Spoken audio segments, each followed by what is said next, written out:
Hey guy, I'm Drew Gooden, and this is my bitter adversary and passionate lover, Danny Gonzalez. He's camera shy. Dorevenge is a movie I admittedly didn't even know existed until I saw an indie artist that I follow on Instagram posted that one of her songs was in the movie. I watched the trailer, it was pretty funny, but it definitely looked like it was going to be a somewhat cringy teen comedy aimed at young women, which, I mean, yeah, it was, but it was honestly still pretty good. Not a perfect film, but I don't really think it had to be, nor did it really set out to be. Dorevenge focuses on our two main characters, Drea and Eleanor, setting out to get revenge on the person who had previously wronged the other. So Drea would be getting revenge on the person who previously outed Eleanor as queer and then defamed her to be a predator. So yeah, she's not very cool. And Eleanor set out to get revenge on the guy who revealed Drea's sex tape. Quick side note, they call it a sex tape, but it's not really a sex tape, it's really just a dirty video. Most kids our age would call it just nudes, but yeah, he's not very cool either. Also, speaking of kids our age, two things. First, this movie has a really bad case of, oh yeah, these actors are definitely 17. I knew Maya Hawke, who most of you probably know from her work in Stranger Things, was 24, and that's acceptable. I mean, you're not really going to get that many talented, actually 17-year-old actors. But the actor for Drea is 28, so it's not that convincing. Also, if it's a movie about teenagers written by adults, you know it's going to have cringy jokes, so we're going to go and speedrun all of those right now. Choosing violence. Not inherently cringe, but it's used improperly twice within 5 seconds of each other, so it came off as cringe.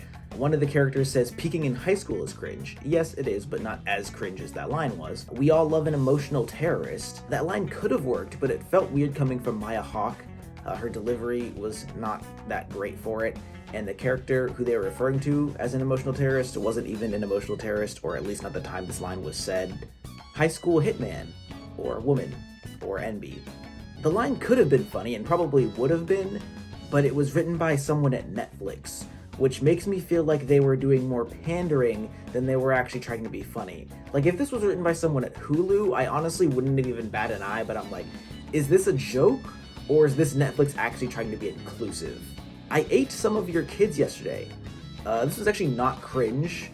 It was actually pretty funny in context, but the way they said it makes me question if they knew why that line was weird.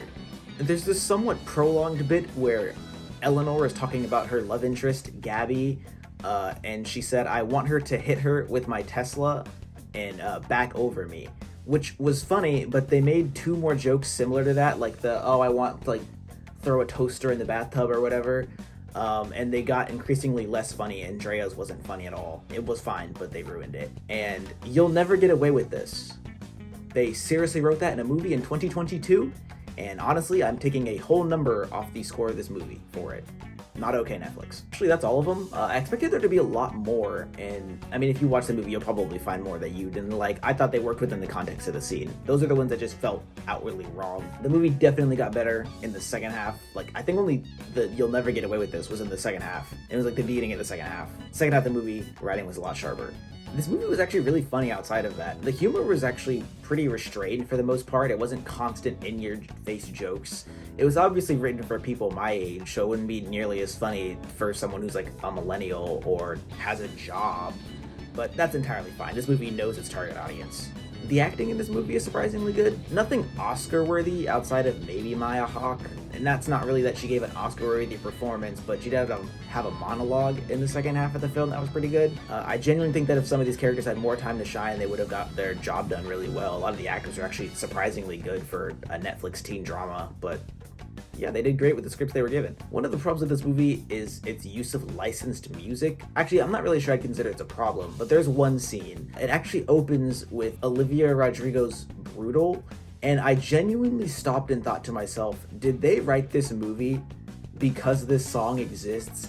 Like, it genuinely, like, I like the song, and I was like, I feel like they got the idea for this movie just based off of this song. And it wasn't necessarily a bad thing. It like very much lowered my confidence for this film. But it doesn't use too much licensed music. There's two other songs that I can remember. The indie artist that I follow on Instagram had a song, Dum Dum. It was in the trailer. I didn't actually think it'd be in the movie, but it was also in the movie. and Happier Than Ever by Billie Eilish was actually worked really well in the scene that they had it in. They didn't cut out a lot of the music, which is a problem they had with using Dum Dum and some of Brutal by Olivia Rodrigo. They cut a lot of the song out, and it didn't fit, and it felt weird. And if you've listened to these songs before, it feels weird when they do that, when they just cut out half the licensed song. You bought the song, please use it.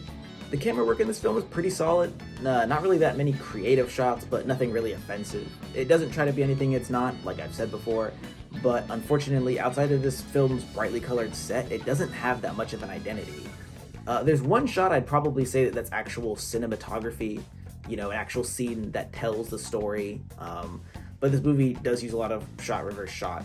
It's not amazing, but for a mainly dialogue driven film, it's passable. The main characters of this movie suck, to be honest. One of our main characters sucks, which is the point. She's supposed to suck, but she gets respect that she doesn't deserve and hate that she doesn't deserve. Also, minor spoiler, but she sends someone to rehab for cocaine that she planted on her, and it's literally never addressed again. Like, this movie literally chalks it up to, oopsie. And the reason I spoil that is because it happens really early in the movie. It's not even really that much of a spoiler. It sets a tone for the movie, but it's hard that it does it so early because the movie wants us to like her. The movie wants us to think, oh yeah, this is a funny thing that just happened. No, she just ruined someone's life.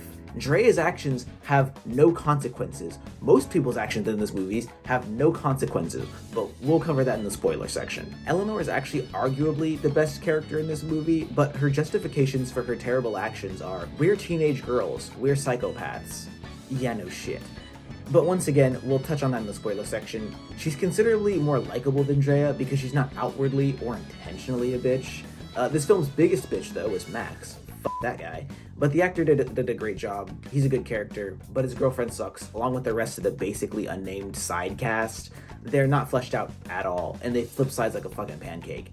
They suck. Gabby is the only good side character.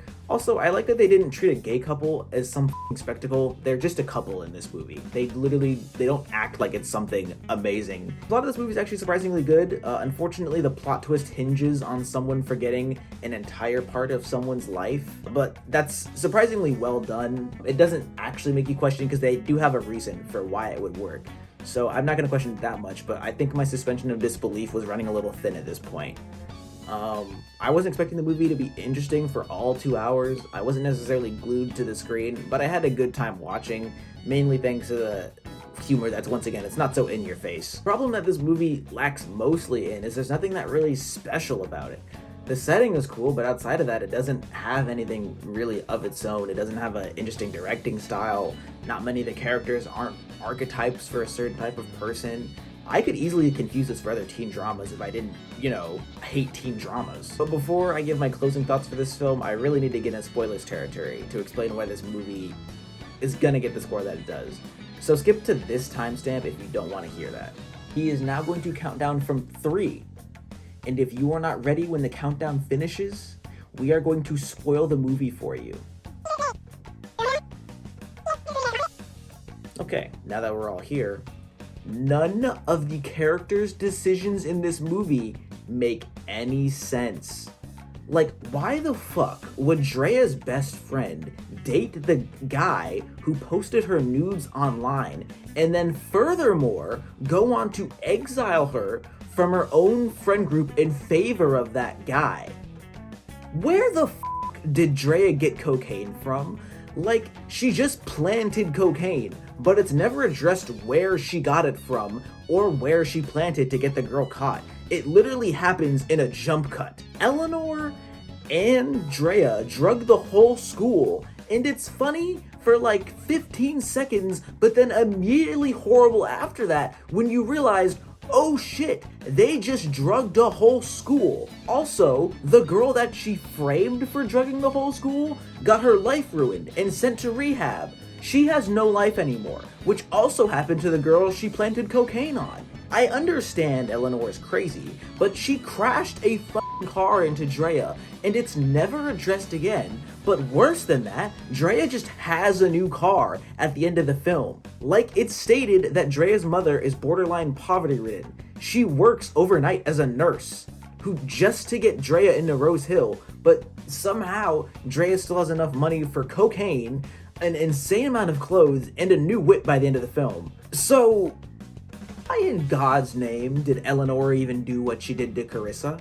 Even if Carissa did what she said she did, which Eleanor is aware didn't happen, she's accusing her of something that happened in middle school, and I get her allegations are not light, but none of this stuff followed her to high school. Like, she acts like it ruined her life, but we never see any remnants of that happening. Not in the first, second, or third act. Also, why do they need to drug the whole school to frame Carissa? They could have just, I don't know, taken a picture of the drugs and submitted it anonymously to the principal. They could have gotten away with that. Eleanor turns out to be really tech savvy, but it happens like an hour into the movie, which I would have been fine with had they foreshadowed it, but it just seems like something they do just so that they can get revenge on Max and we won't question it, but I ended up questioning it. Lastly, why the fuck was Eleanor's best friend's last straw to break up with Max? Max being proved to be a sex offender. Not only did that prove that she didn't side with her friend, but it was also proven that Max was cheating on multiple women with Drea's best friend. Also, I'm referring to her as Drea's best friend because they mention her name once in the movie, and I want to make a point that she's forgettable because I didn't catch it and they never mention it again. But instead of saying that, oh, I should break up with my boyfriend because he cheated on me, she comes up with the idea of, oh, we're just poly. Why is she okay with that? The movie's absolute biggest flaw is its nonsensical decisions and inconsistency, but it's still fine, dumb fun if you don't question it too hard. One more thing actually, this movie has a lot of time skips, but they actually work pretty well. They don't really get too jumbled, but the problem with it comes when Eleanor and Drea's bond is inferred but never shown. There's even a flashback scene where they're like, oh, we bonded, but it's never stuff like we've seen all this stuff and they weren't really bonding. Like, there's a scene in the flashback of them bonding where Drea literally throws Eleanor's phone on the ground 2 seconds after the flashback that they actually showed. So it left me wondering, like, why were they even friends in the first place? If, like, they're only friends for like an hour and 15 minutes of the film anyway, and this is a 2-hour film. So it just kind of made me question, like, should this time skip have to infer a bond that really never existed?